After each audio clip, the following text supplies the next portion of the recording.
The dust devils danced through the main street of Tucson, Arizona, and Delilah Nichols wished with every fiber of her being that they would swallow her whole as the laughter began again. It was September of 1877, and the afternoon sun beat down mercilessly on the small frontier town. But the heat was nothing compared to the burning shame that crept up Delilah's neck as she made her way down the wooden boardwalk. Her left leg dragged slightly with each step, a permanent reminder of the accident 3 years ago when a spooked horse had kicked her, shattering bones that never quite healed right. The doctors in Tucson had done what they could, but the result was a pronounced limp that made her gait uneven and drew stares wherever she went. "Look at her hobble," came a voice from outside the saloon. It was Thomas Reid, a ranch hand who spent more time drinking than working. His companions snickered, and one of them made an exaggerated limping motion that sent them all into fits of laughter. Delilah kept her eyes forward, her basket of mending clutched tightly against her chest. She had learned long ago that responding only made things worse. The women of the town were no kinder than the men. Just that morning, Margaret Peterson had pulled her daughter away when Delilah had smiled at the child, as if misfortune were something contagious that could be passed along through kindness.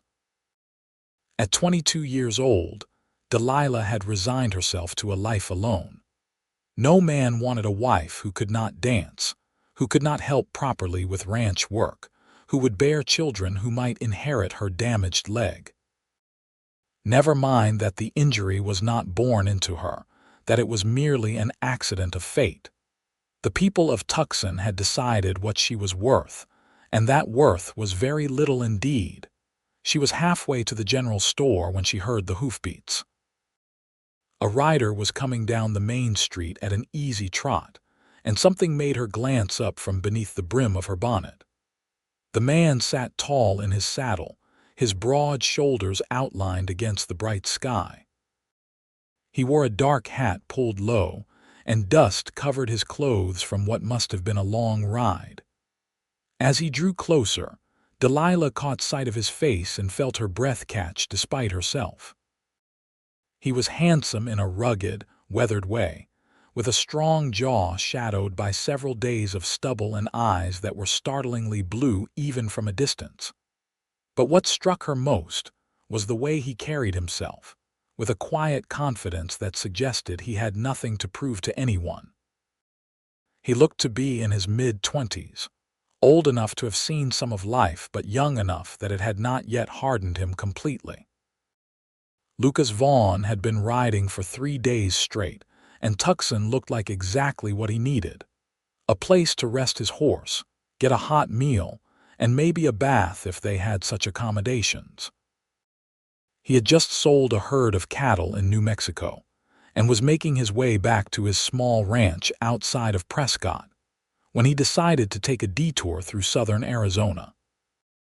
The landscape here was different from what he was used to, all saguaros and prickly pear instead of the pine forests up north, but there was a harsh beauty to it that appealed to him. As he rode down the main street, he noticed a commotion outside the saloon. A group of men were laughing at something, and when he followed their gazes, he saw a young woman walking along the boardwalk. She moved with a noticeable limp, but what caught his attention was not her gait, but the proud tilt of her head, the way she refused to acknowledge the mockery even though he could see the tension in her shoulders. She was pretty, with dark hair that escaped in tendrils from beneath her bonnet, and a profile that suggested delicate features. Something about the scene made Lucas's jaw tighten.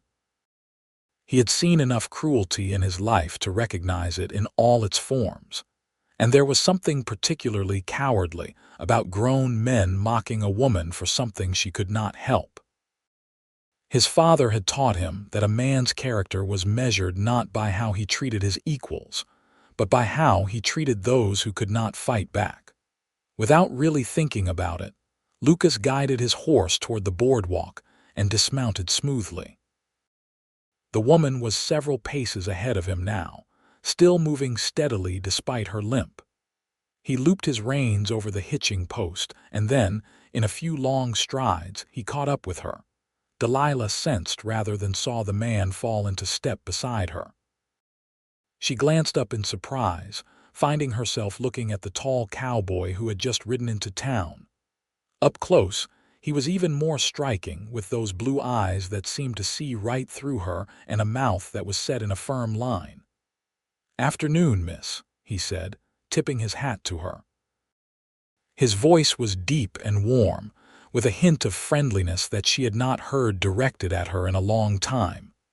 Delilah blinked, uncertain how to respond. Men did not walk beside her. Men did not acknowledge her unless it was to make some cruel jest. "Good afternoon," she managed, her voice coming out softer than she intended.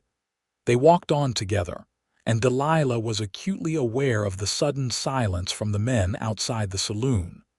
She risked a glance back and saw them staring, the laughter dying on their lips. The cowboy beside her seemed completely unconcerned, walking at a pace that matched hers without any sign of impatience at her slower speed. "I am looking for the general store," Lucas said conversationally, as if it were the most natural thing in the world for him to be walking with her. "Would you happen to know where it is?" "Just there," Delilah said, pointing to the building at the end of the street. Her heart was pounding in her chest, and she could not quite understand what was happening. "The one with the green sign." "Much obliged," Lucas said. He glanced down at her, and his expression softened slightly. "This your destination as well?" "Yes," Delilah said. "I need to pick up some thread." They continued walking together, and with each step, Delilah felt something shifting inside her. The stares followed them, but they felt different now. Where before there had been mockery, now there was confusion, curiosity. The cowboy beside her commanded attention simply by existing, and his choice to walk with her made a statement that no words could have conveyed more clearly. When they reached the general store, Lucas opened the door for her, and Delilah stepped inside with her cheeks burning. The proprietor, Mr. Henderson, looked up from behind the counter, and his eyebrows rose nearly to his hairline. "Miss Nichols," he said, nodding to her. Then to Lucas, "Welcome, stranger. What can I do for you today?" "I need supplies," Lucas said. "Coffee beans, some dried beef if you have it, and whatever the lady needs, put it on my account." "Oh no," Delilah said quickly, turning to him. "I could not possibly consider it a favor from one traveler to another," Lucas said, and there was something in his eyes that made her words die in her throat. It was not pity, which she would have rejected immediately. It was something else, something that looked almost like respect. Mr. Henderson was staring between them with open curiosity, but he began gathering Lucas's supplies without comment. Delilah moved to the corner where the sewing notions were kept, her hands shaking slightly as she selected the thread she needed. She was aware of Lucas browsing the store, his presence seeming to fill the space. When they both completed their purchases, Lucas carried his supplies in one arm and gestured for Delilah to precede him out the door. Once outside, he paused and looked down at her. "I am Lucas Vaughn," he said, introducing himself properly. "I have a small ranch up near Prescott." "Delilah Nichols," she replied, meeting his eyes for the first time fully.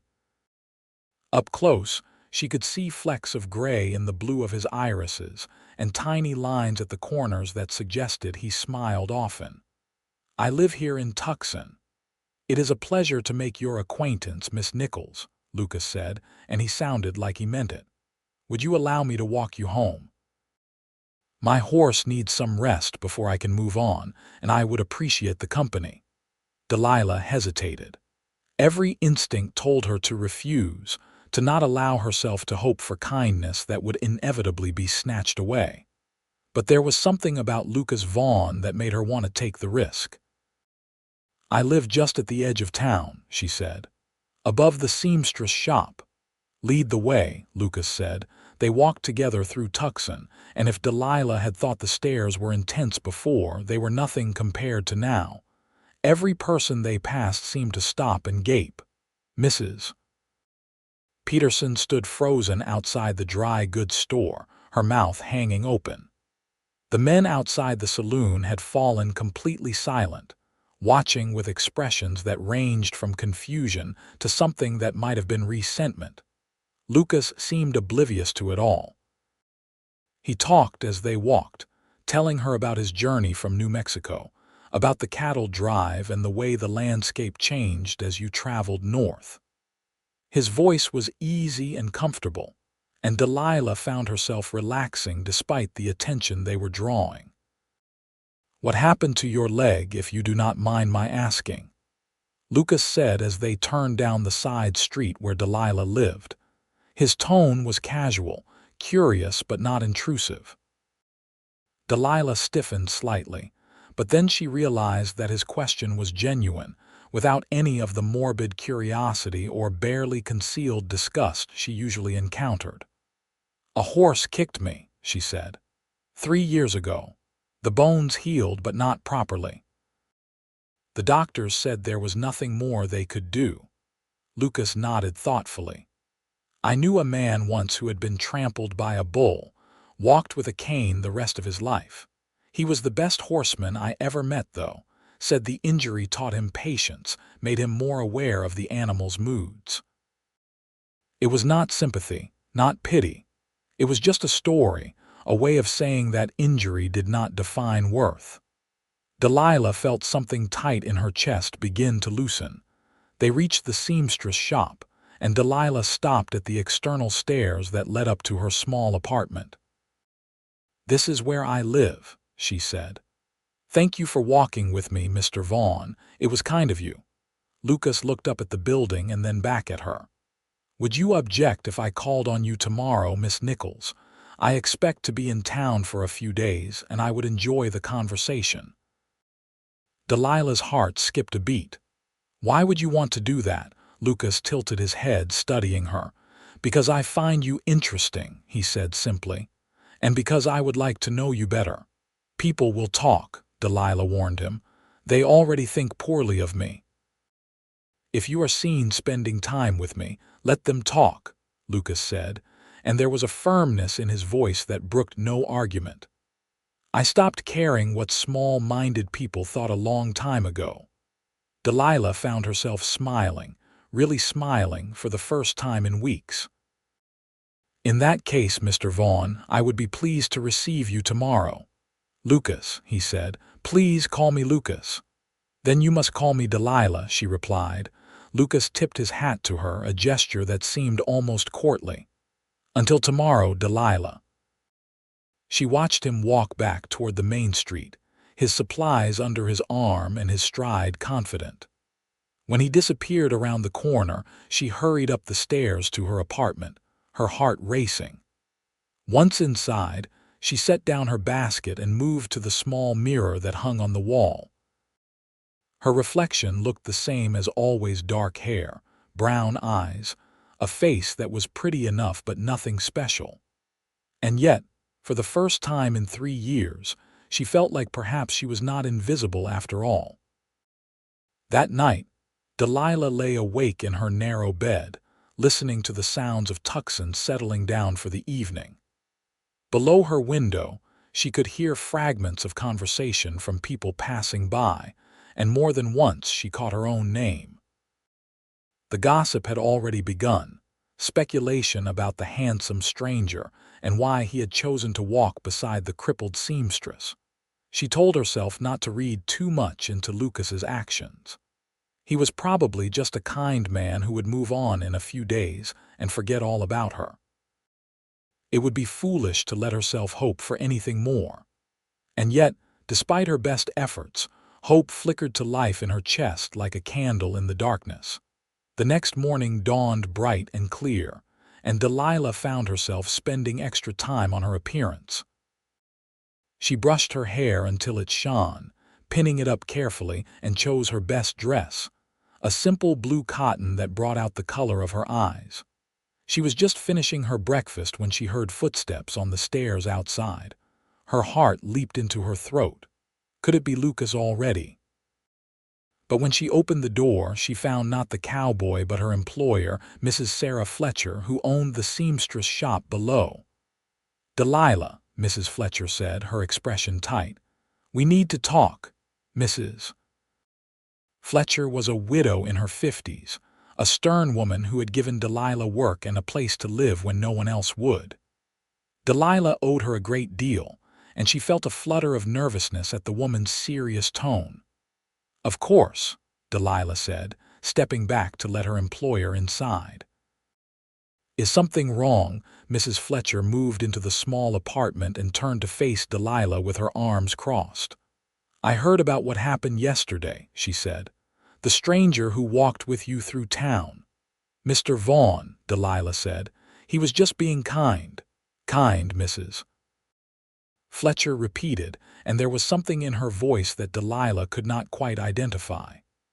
"Delilah, you are a smart girl. You must know how this looks." "How what looks?" Delilah asked, though she had a sinking feeling she knew where this was going. "A man like that, paying attention to a girl like you," Mrs. Fletcher said bluntly. "Men do not do such things without wanting something in return." The words stung, even though Delilah had expected them. Perhaps he was simply being polite. "Men are never simply polite to pretty young women," Mrs. Fletcher said. She sighed and her expression softened slightly. "I am not saying this to be cruel, Delilah. I am trying to protect you.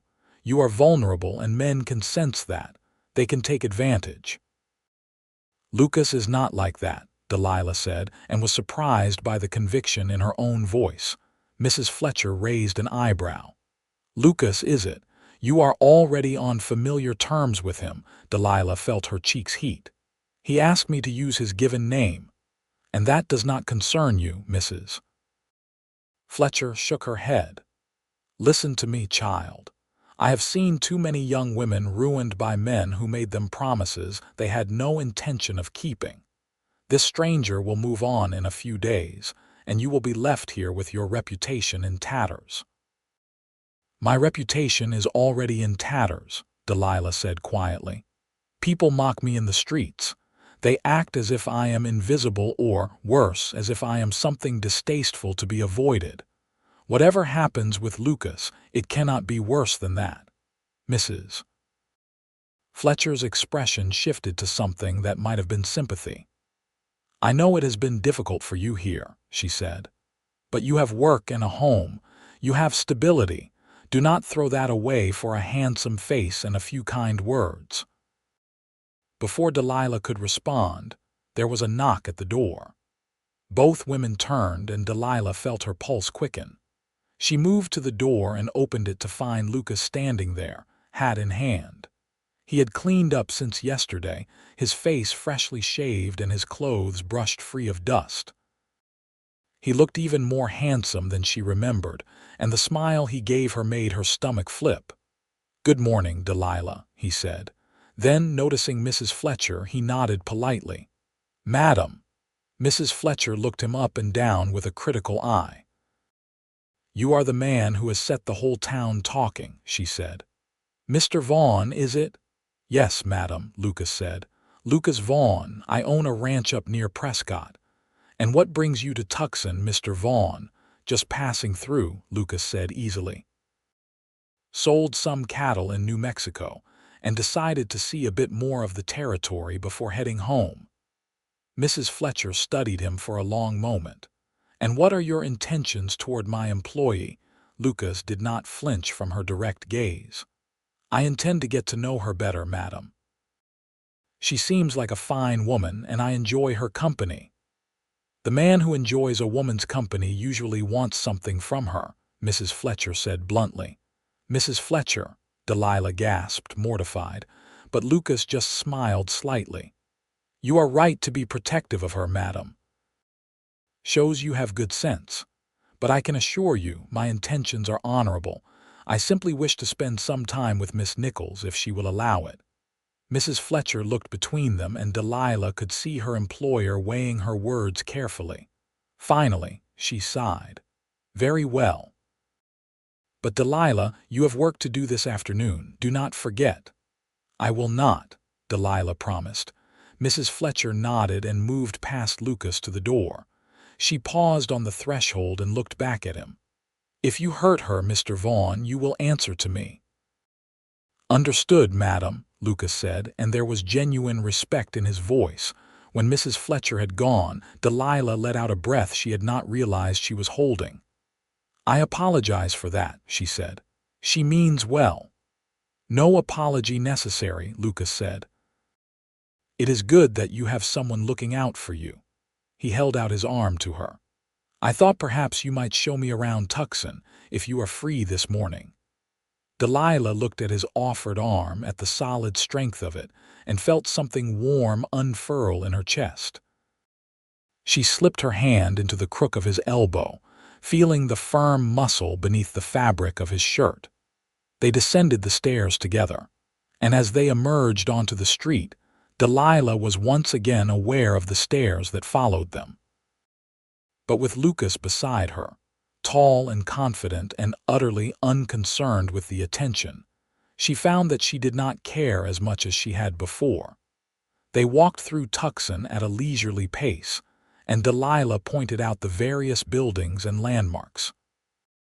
The town was not large, but it had grown significantly in recent years as more settlers moved into the territory. There was the church at the north end of town, a whitewashed building with a small bell tower. The hotel where travelers stayed, a two-story structure that also housed the town's only restaurant. The livery stable where horses were kept and the blacksmith worked his forge. Lucas listened with interest, asking questions about the history of the town and the people who lived there. His attention never wavered, and Delilah found herself relaxing into the conversation, talking more freely than she had in years. "How long have you lived here?" Lucas asked as they paused outside the church. "My whole life," Delilah said. "My parents came to Tucson when I was just a baby. My father worked as a freighter, hauling goods between here and other settlements. My mother took in laundry." "They have passed?" Lucas asked gently, noting her use of the past tense. Delilah nodded. "A fever swept through town 5 years ago. It took them both within a week of each other." She swallowed against the old grief. "I was 17. Mrs. Fletcher took me in and taught me to sew. I have been working for her ever since." "I am sorry," Lucas said, and the simplicity of his words carried more comfort than any elaborate condolences could have. "It must have been difficult losing them so young." "It was," Delilah admitted. "But I survived. People do they not? Survive, I mean." "They do," Lucas agreed, "though surviving and truly living are not always the same thing." The observation was so perceptive that Delilah found herself looking at him with new eyes. "What about you?" she asked.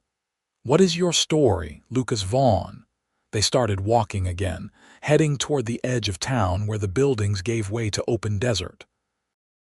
Lucas was quiet for a moment, as if gathering his thoughts.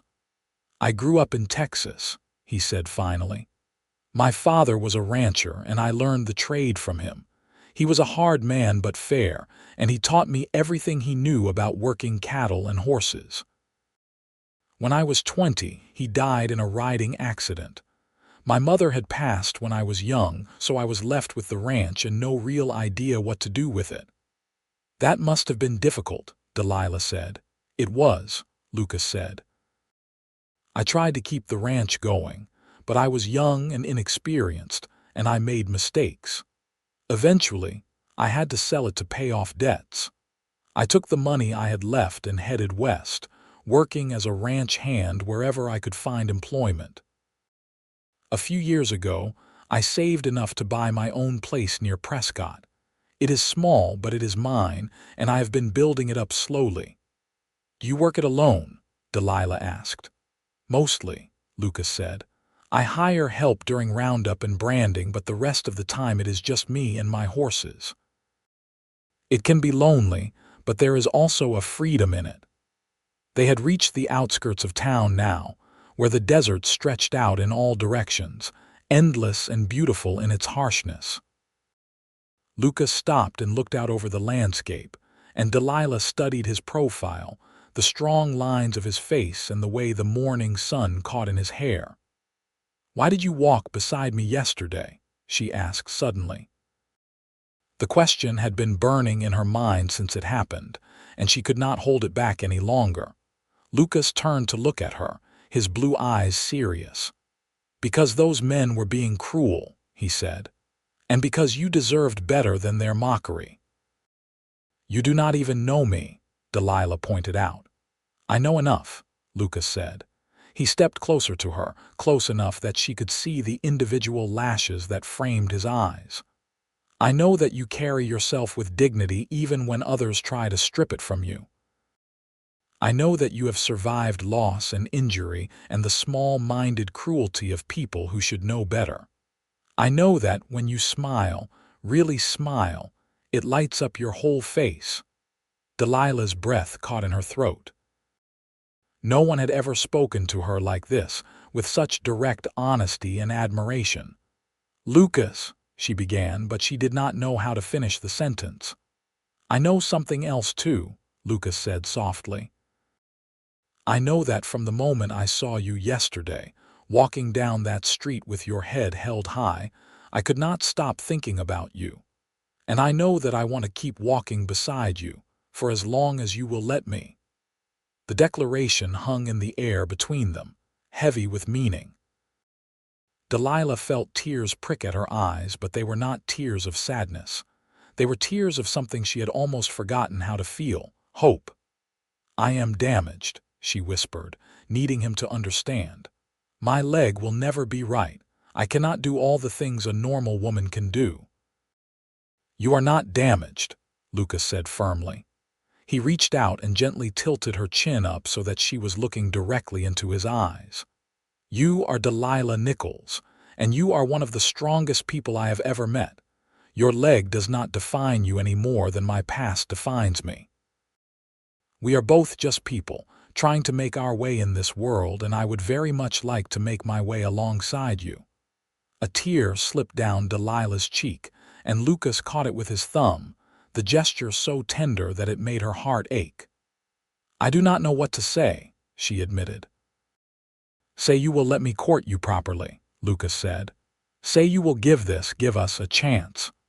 Delilah thought of all the reasons she should say no. She thought of Mrs. Fletcher's warnings, of the practical reality that Lucas lived over 200 miles away, of the fact that she barely knew him.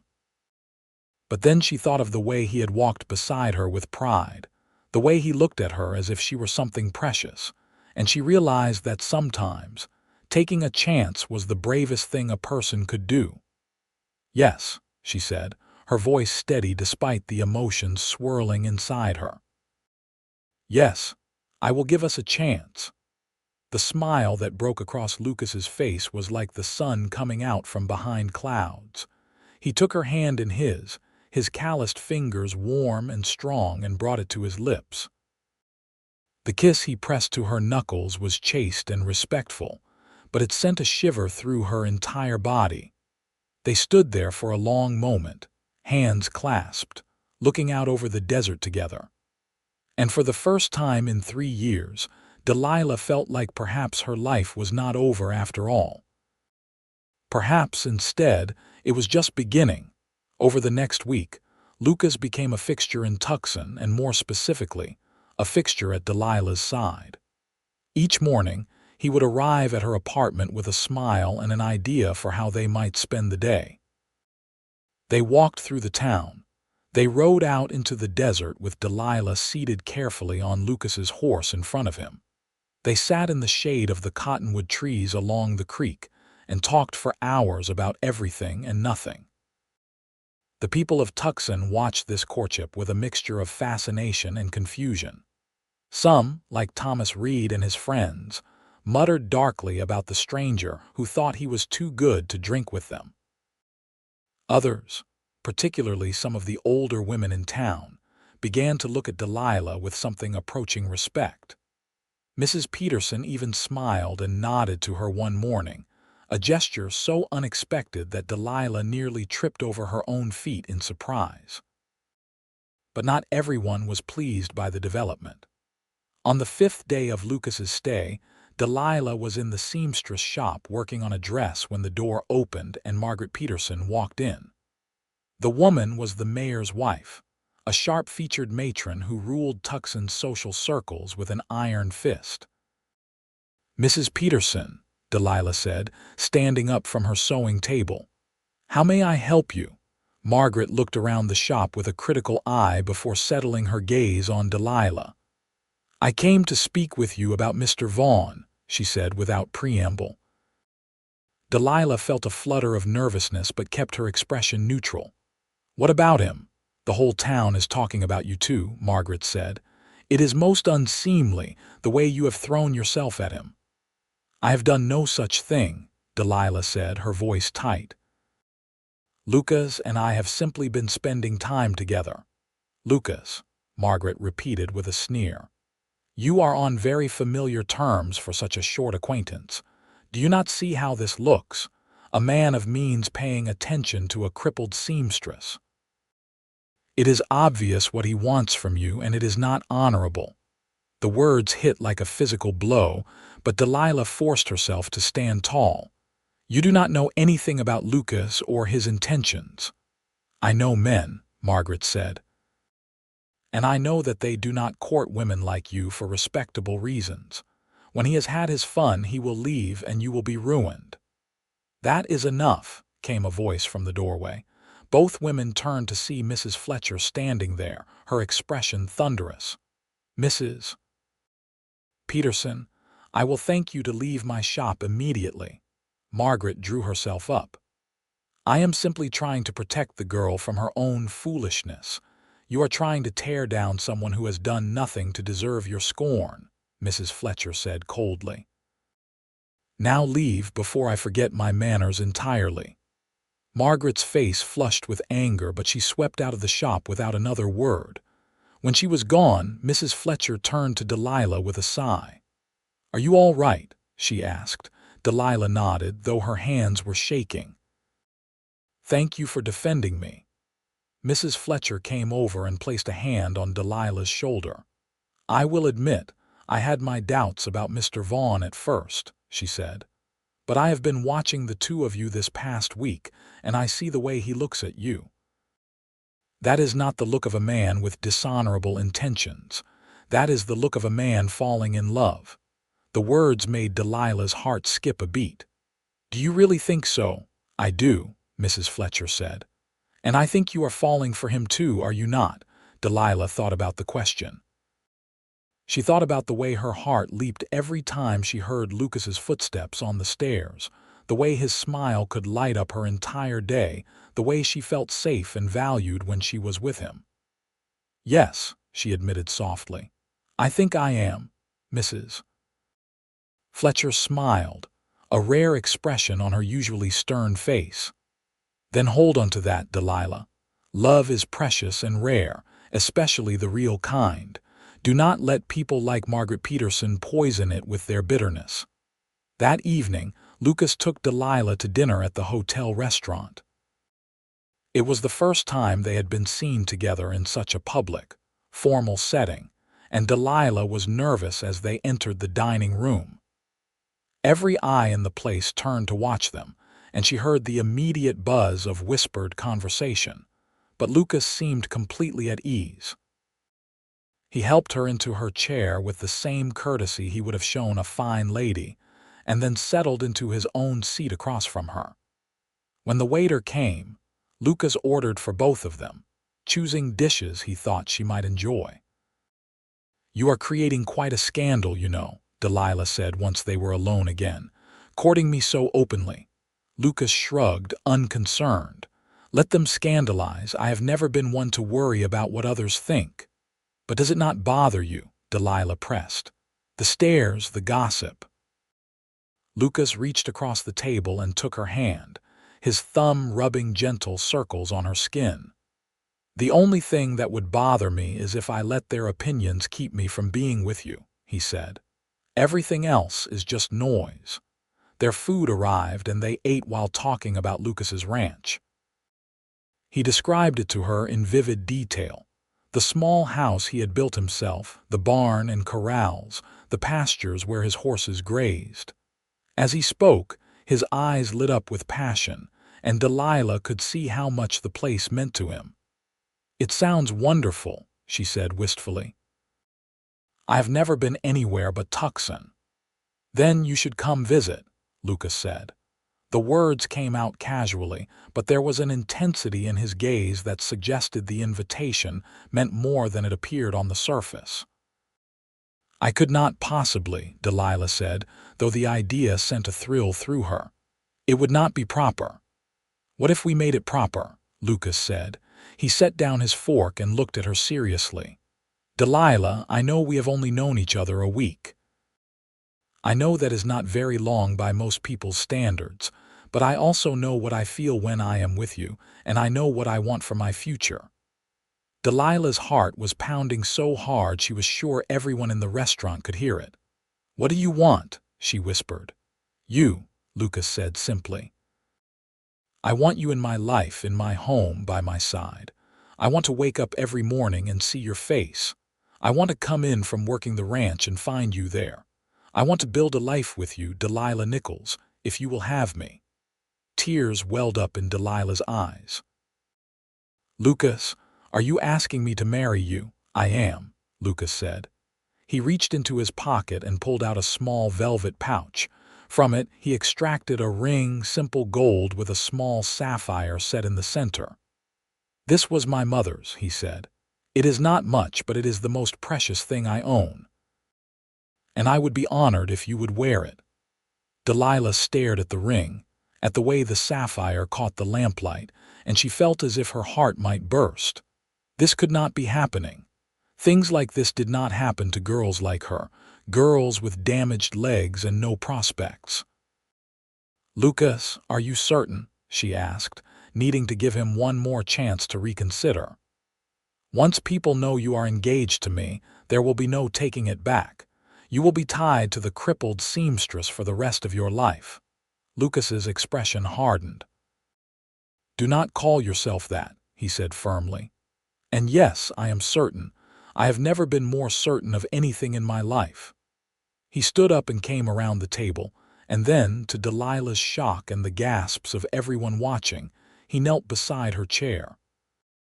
"Delilah Nichols," he said, his voice carrying through the now silent restaurant, "will you do me the honor of becoming my wife?"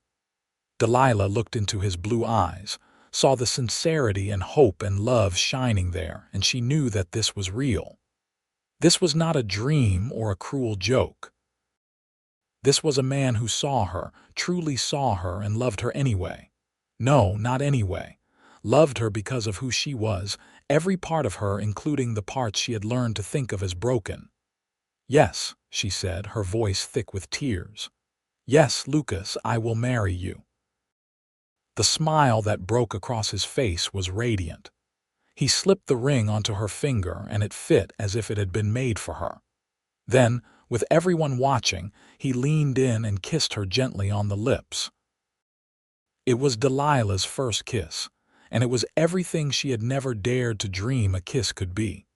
Tender and passionate and full of promise. When they pulled apart, the restaurant erupted in applause. Delilah looked around in shock to see people clapping and smiling, some of the women even wiping away tears. It was as if Lucas's public declaration had transformed her in their eyes from an object of pity to a woman worthy of celebration. The next few days passed in a whirlwind. Lucas had to return to his ranch to prepare for Delilah's arrival, but he promised to be back within a month to collect her. In the meantime, Delilah had her own preparations to make. She gave Mrs. Fletcher notice, though her employer insisted on throwing her a small party to celebrate the engagement. To Delilah's amazement, Many of the townspeople who had scorned her before now came forward with congratulations and good wishes. Not everyone was pleased, of course. Margaret Peterson continued to sniff disapprovingly whenever Delilah passed, and Thomas Reed made a few crude comments that earned him a black eye from the blacksmith's son, who had apparently decided that an engaged woman deserved respect. But for the most part, Tucson seemed to have accepted that Delilah was leaving, and that she was doing so as a bride rather than as the pitiable figure she had been. The month passed both agonizingly slowly and terrifyingly fast. Delilah packed her few belongings, said goodbye to the home she had known her entire life, and tried to prepare herself for the massive change that was coming. She was excited and terrified in equal measure, wondering what life would be like on Lucas's ranch, wondering if she would be able to manage the work, wondering if the magic she and Lucas had found in Tucson would survive in the reality of everyday life. But whenever doubt crept in, she would look at the ring on her finger and remember the way Lucas had looked at her when he proposed, and the doubts would fade. True to his word, Lucas returned exactly 1 month later. He arrived with a wagon this time, the bed packed with supplies and pulled by a team of sturdy horses. When Delilah saw him climbing down from the driver's seat, her heart soared.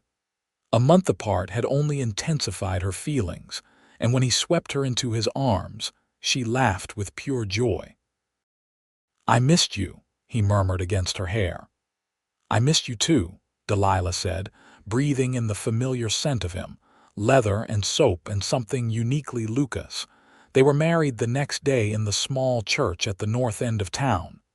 It was a simple ceremony with Mrs. Fletcher standing up as Delilah's witness and the owner of the general store serving as Lucas's. Delilah wore a new dress she had sewn herself, pale yellow with white lace at the collar and cuffs, and she carried a small bouquet of wildflowers that Lucas had picked for her that morning. When the preacher pronounced them husband and wife, Lucas kissed her with such tenderness that Delilah felt tears slip down her cheeks.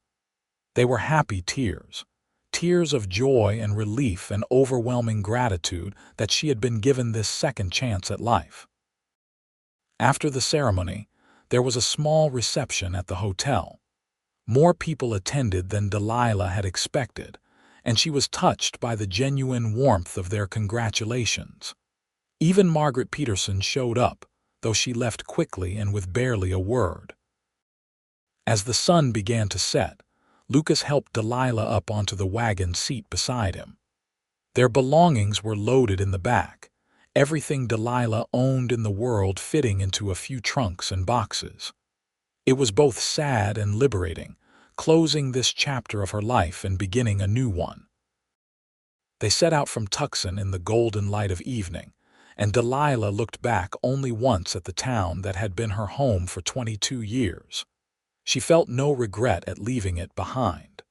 Tucson held too many painful memories, too many years of loneliness and mockery. Ahead of her lay Prescott and Lucas's ranch, and a future she could barely imagine. The journey north took almost 2 weeks. They traveled slowly, partly because of the difficult terrain and partly because Lucas wanted to make sure Delilah was comfortable. Each night they would make camp, and Lucas would build a fire while Delilah prepared their meal. They would eat under the stars, talking and laughing, and then Lucas would spread out their bedrolls. On their wedding night, Lucas was patient and gentle with Delilah, mindful of her nervousness. He took his time, kissing her slowly and thoroughly, his hands exploring her body with reverent care. When they finally came together, it was with a tenderness that made Delilah cry again, but these too were happy tears. Afterward, he held her close, stroking her hair and whispering how much he loved her, and Delilah fell asleep feeling safer and more cherished than she had ever felt in her life. As they traveled, the landscape changed. The desert gave way to grasslands, and then to rolling hills dotted with juniper and pine. The air grew cooler, crisper, and Delilah marveled at how different everything looked from the harsh, flat desert around Tucson. "We are getting close," Lucas said on the 13th day of their journey. They had been climbing steadily, and now they crested a ridge, and Delilah gasped at the view spread out before them. A broad valley stretched out below, green and lush, with a creek running through it. In the distance, she could see mountains, their peaks still dusted with snow despite it being late October. "It is beautiful," Delilah breathed. "That is my land," Lucas said, pointing to a section of the valley. "Our land now.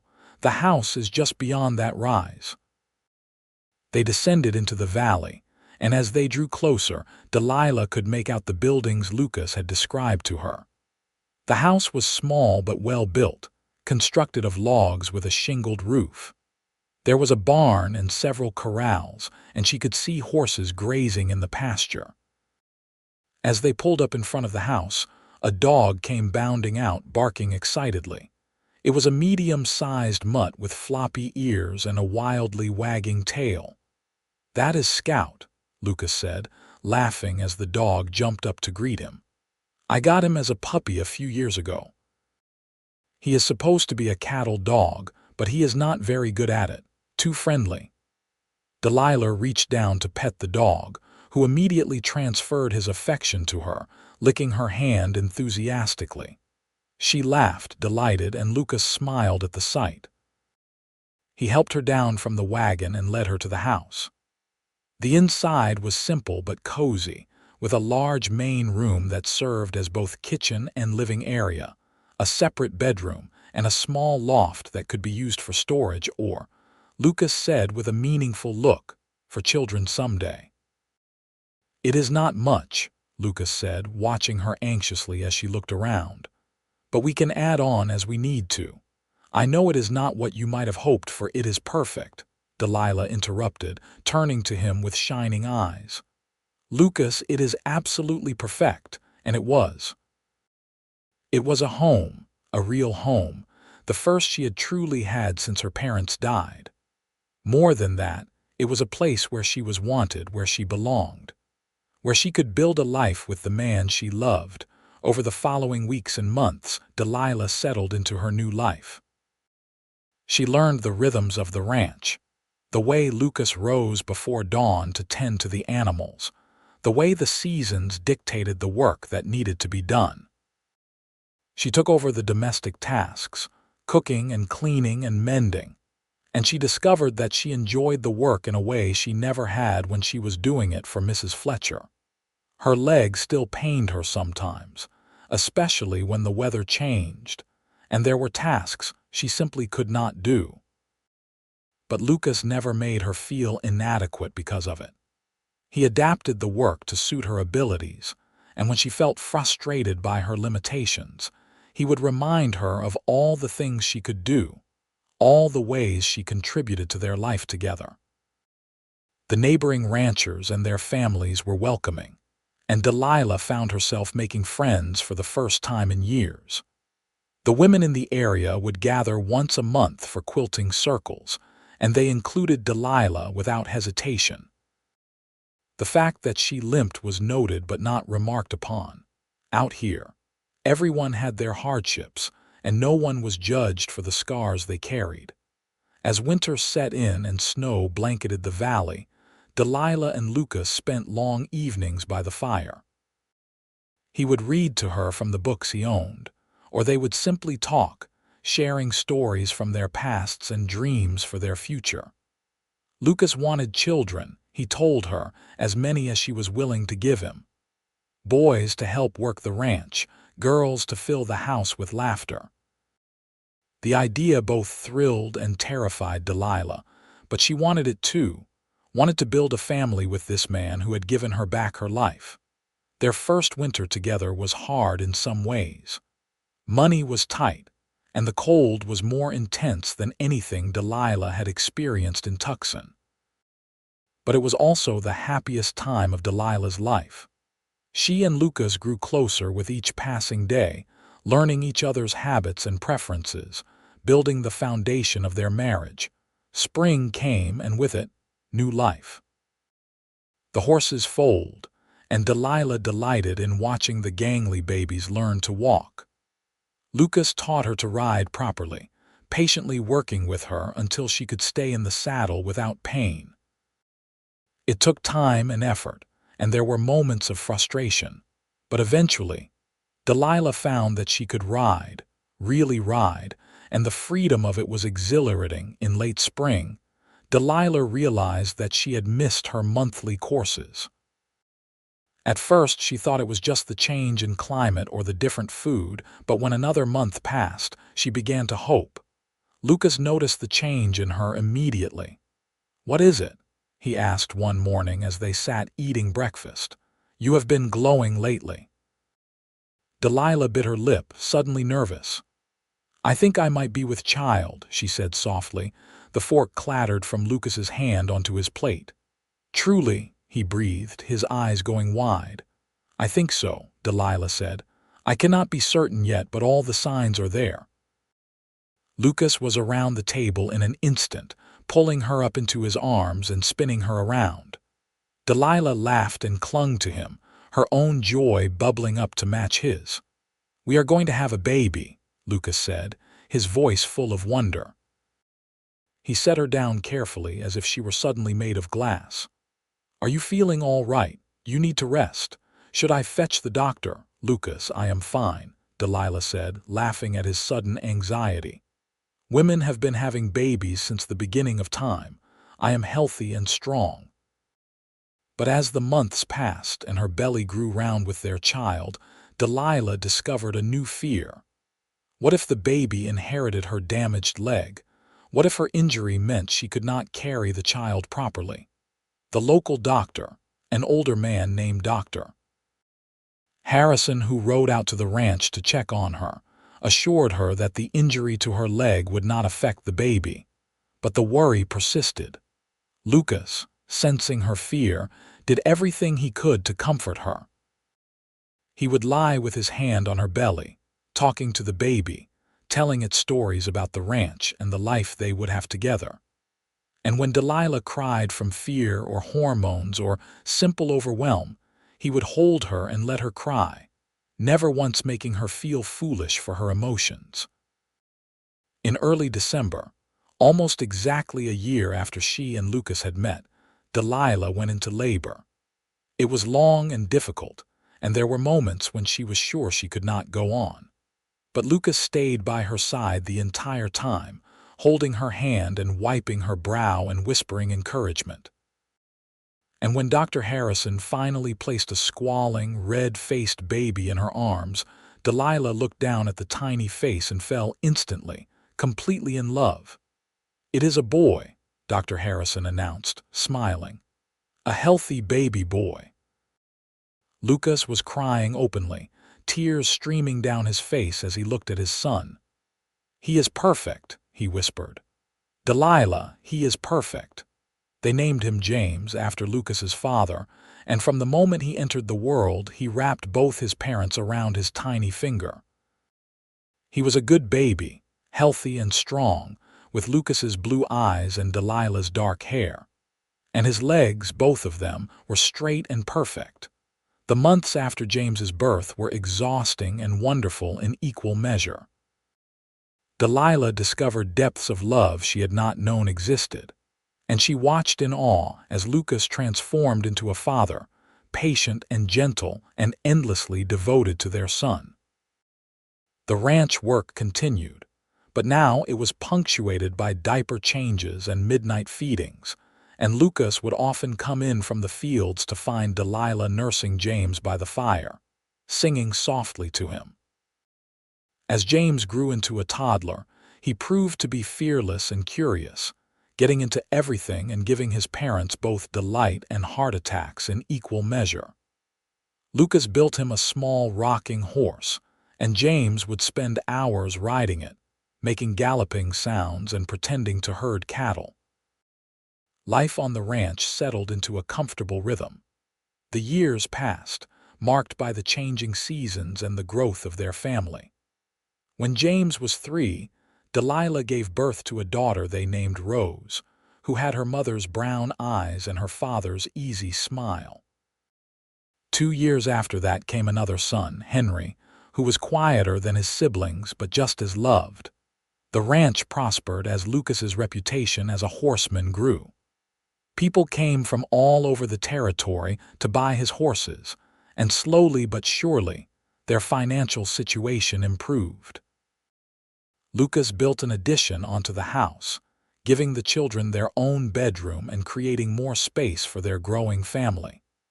He hired a young ranch hand named Peter to help with the heavy work, which took some of the burden off his shoulders. Through it all, Lucas never stopped treating Delilah like she was precious. He would still walk beside her with pride when they went into Prescott for supplies, and if anyone stared at her limp, he would stare right back until they looked away. He told her he loved her every single day, and he showed it in 1,000 small ways. The cup of coffee he brought her each morning, the way he would rub her aching leg in the evenings, the pride in his eyes when he watched her with their children. And Delilah, who had once thought herself unworthy of love, learned to accept it fully. She learned that she was not defined by her injury, that she was so much more than the limp that had once brought her such shame. She was a wife, a mother, a rancher's partner. She was strong and capable and deeply, truly loved.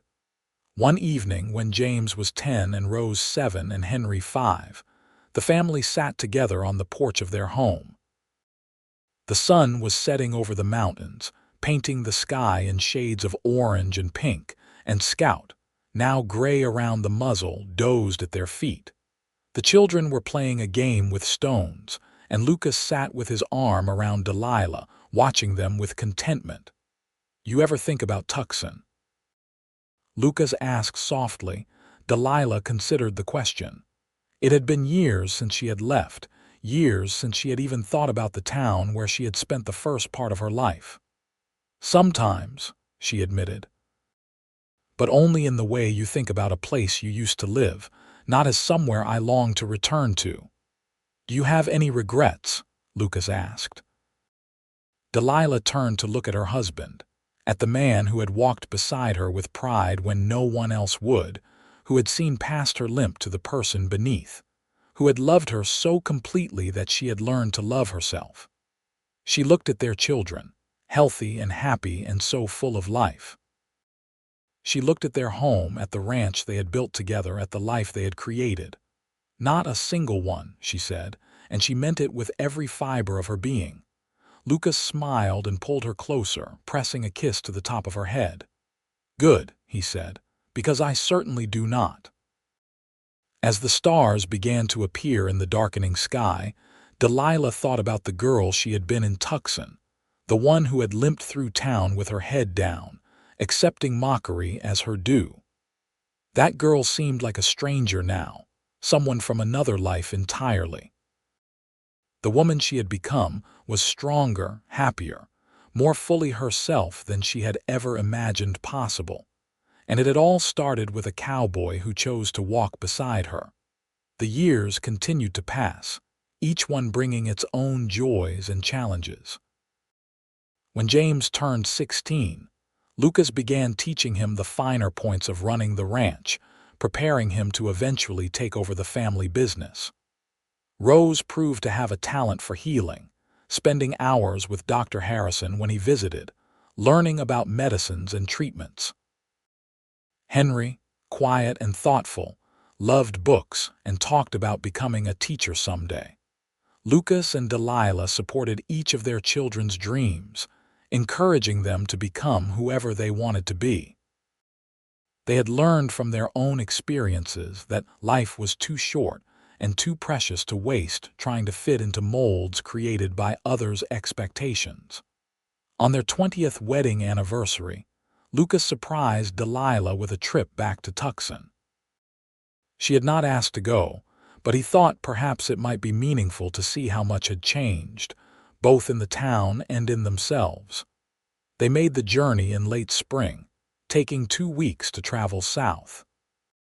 Tucson had grown significantly in the intervening years, with new buildings and more people, but the basic layout was still familiar.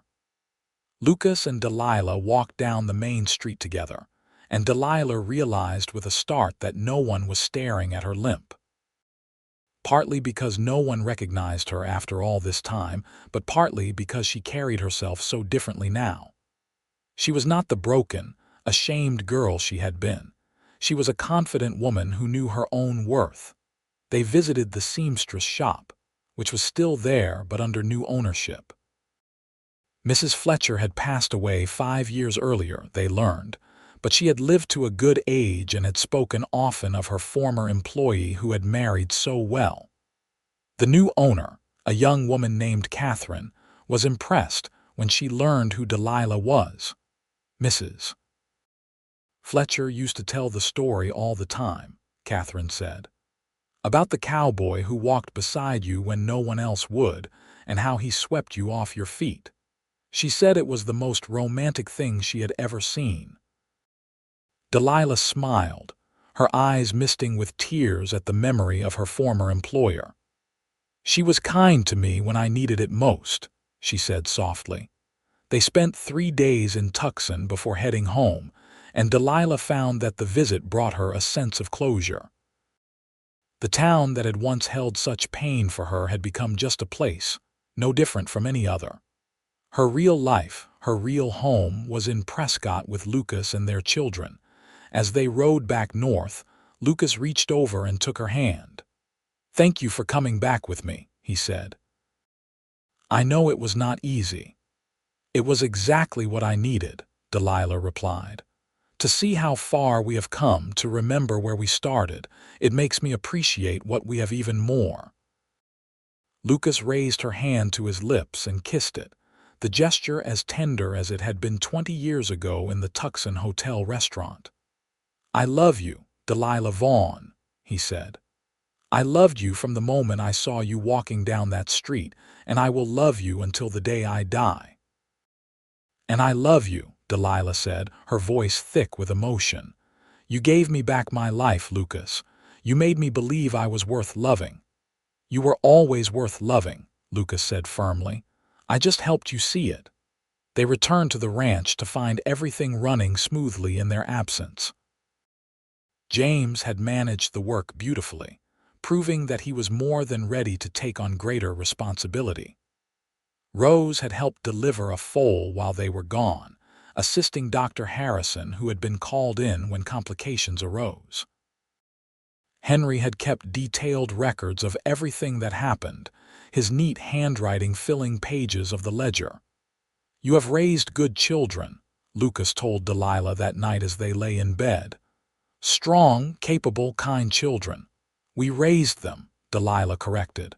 "Together." Lucas smiled and pulled her close. "Together," he agreed. More years passed, and their children grew into adults. James married a neighboring rancher's daughter, a spirited young woman named Sarah, and they built a house on the far end of Lucas's land, starting their own branch of the family ranch. Rose went to nursing school in San Francisco and returned to Prescott to open a small clinic, where she tended to the medical needs of the growing community. Henry became a teacher, just as he had dreamed, and married a fellow teacher named Elizabeth. As grandchildren began to arrive, Lucas and Delilah found new joy in watching their children experience parenthood. James and Sarah had 3 sons who were as wild and fearless as their father had been.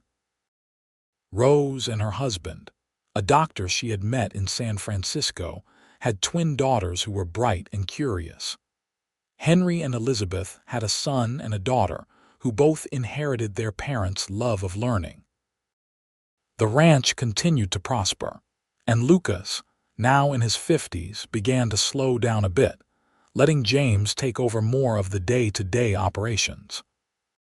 He and Delilah spent more time together, taking long rides through the valley they both loved, sitting on the porch in the evenings watching the sunset, traveling occasionally to visit Rose in town or Henry at the school where he taught.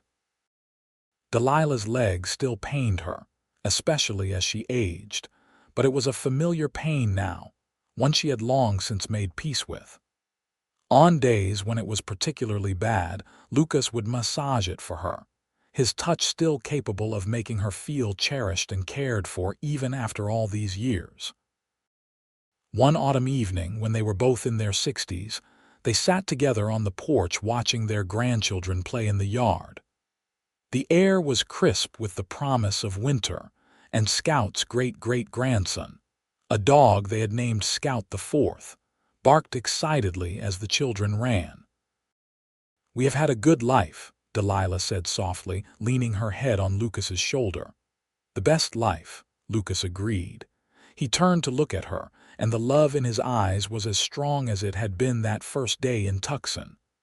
"I would not change a single moment of it, not even the hard parts." Delilah asked. "Especially not the hard parts," Lucas said. "Those made us who we are. Those taught us what really matters." They sat in comfortable silence for a while, watching the children play and the sun sink lower on the horizon. Delilah thought about the journey that had brought them here, all the miles traveled and years passed. She thought about the scared, lonely girl she had been and the confident, loved woman she had become. "You remember the first thing you said to me?" Delilah asked. Lucas smiled. "I said good afternoon. You tipped your hat," Delilah remembered, "like I was a lady worthy of respect." "You were," Lucas said. "You are. You always have been." Delilah felt tears prick her eyes, but they were happy tears. After all these years, Lucas still had the power to make her feel valued and loved with just a few simple words. "Thank you," she whispered.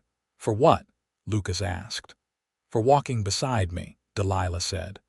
"For seeing me when everyone else looked away.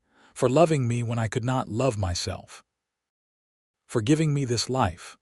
Lucas pulled her closer, and she felt him press a kiss to the top of her head.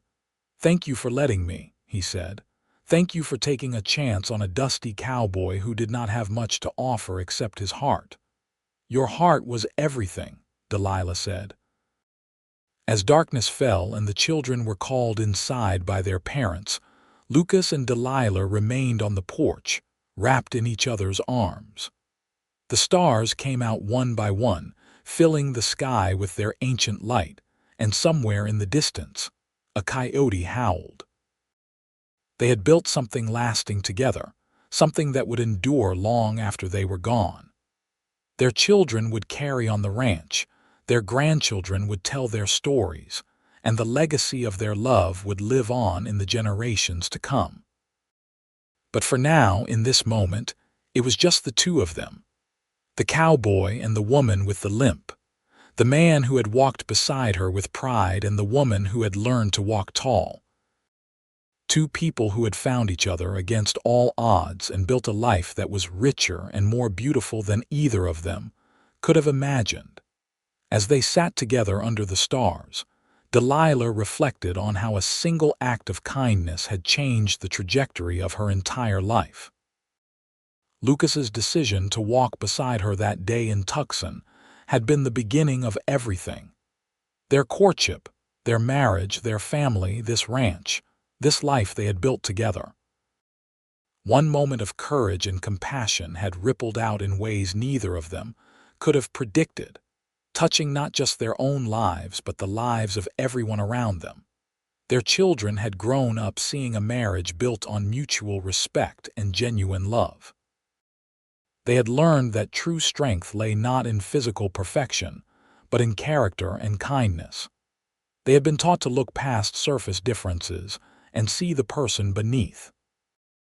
These lessons would shape who they became and how they raised their own children, creating a legacy that extended far beyond the boundaries of their ranch. The years continued to flow by like water in the creek, steady and inexorable.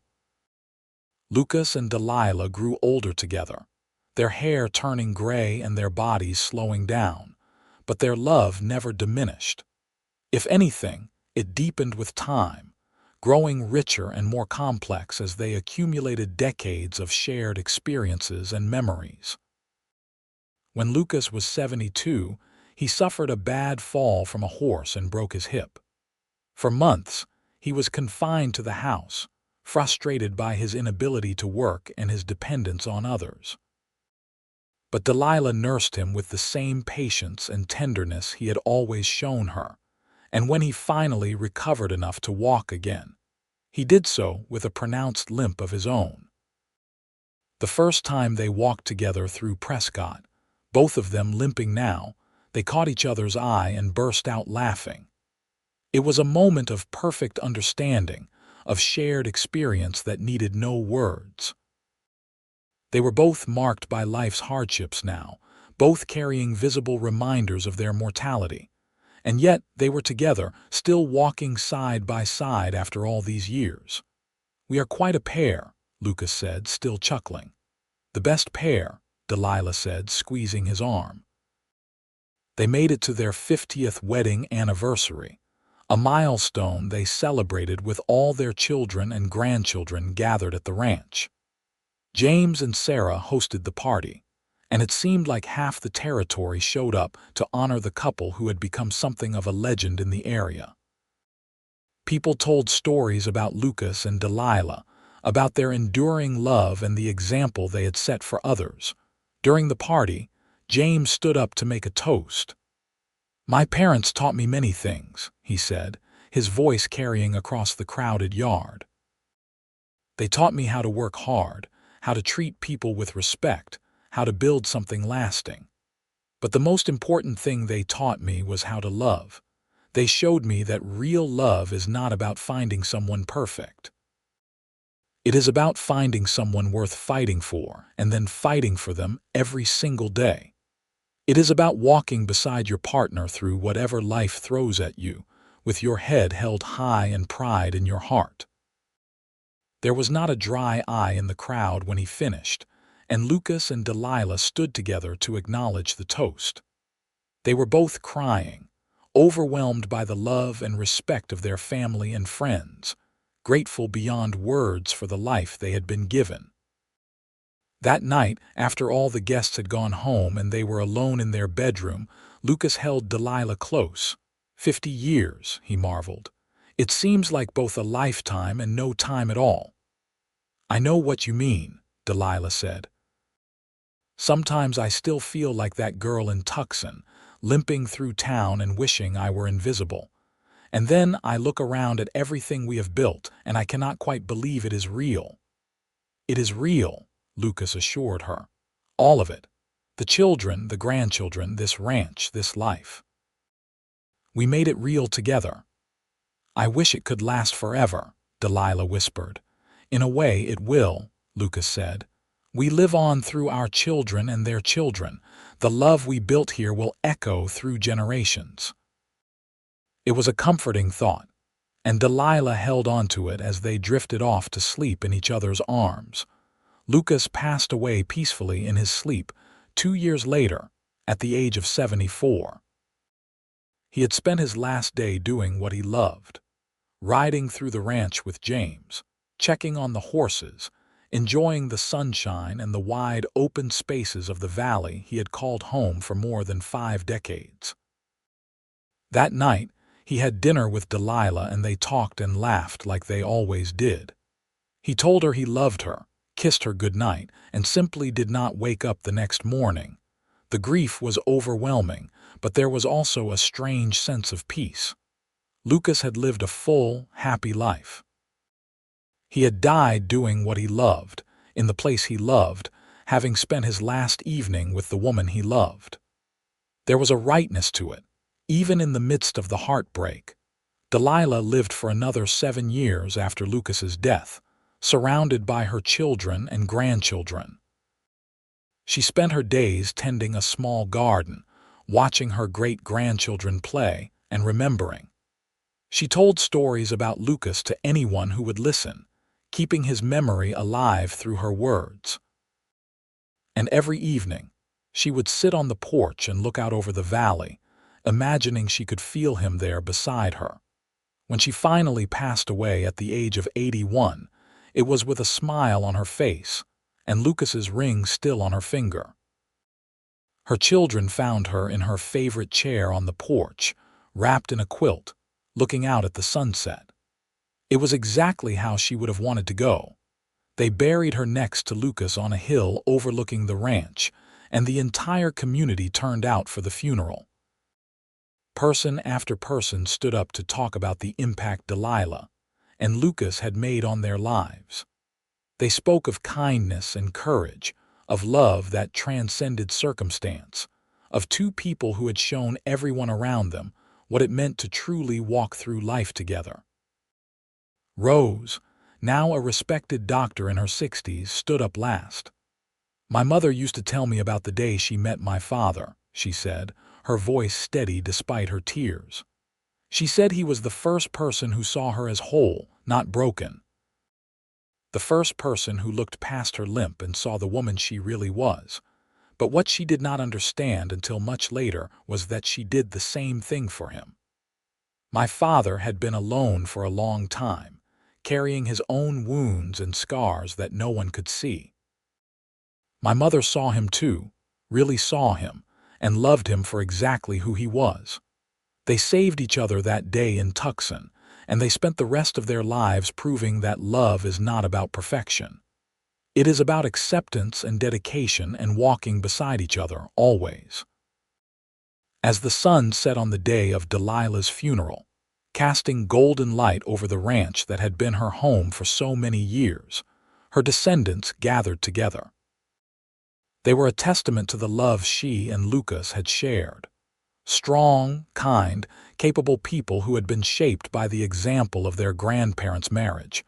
James, now in his 60s and the patriarch of the family, stood with his children and grandchildren around him. "This ranch, this land, this family," he said. "It all started with a cowboy who chose to walk beside a limping woman when no one else would. Never forget that. Never forget that a single act of kindness can change everything." And they never did forget. The story of Lucas and Delilah became a cherished family legend, passed down through generations. Children who never knew them personally grew up hearing about the cowboy and the woman with the limp, about the love that had conquered mockery and shame and circumstance. The story became a touchstone, a reminder of what really mattered in life. The ranch continued to prosper under James's management and later under his sons. More buildings were added, more land acquired, but the original house that Lucas had built remained, carefully preserved as a monument to the love that had founded the family's legacy. Great-great-grandchildren played in the same yard where Delilah and Lucas had watched their own children play, and the creek still ran through the valley, constant and life-giving.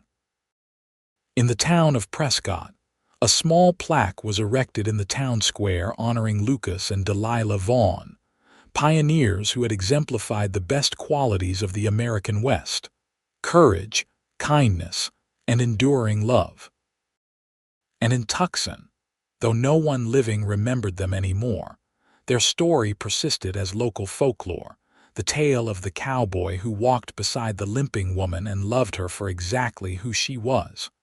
But the truest monument to their love was not made of stone or wood. It lived in the hearts and lives of their descendants, in the lessons they had taught and the example they had set. It lived in every act of kindness, every moment of standing beside someone when others walked away, every choice to see past surface differences to the person beneath. Lucas and Delilah's story was, in the end, a simple one. It was about two lonely people who found each other and chose to walk through life side by side. It was about the transformative power of seeing and being seen, of loving and being loved. It was about the way one moment of courage can ripple out to touch countless lives across generations. And it was a reminder that the greatest love stories are not about perfection or grand gestures.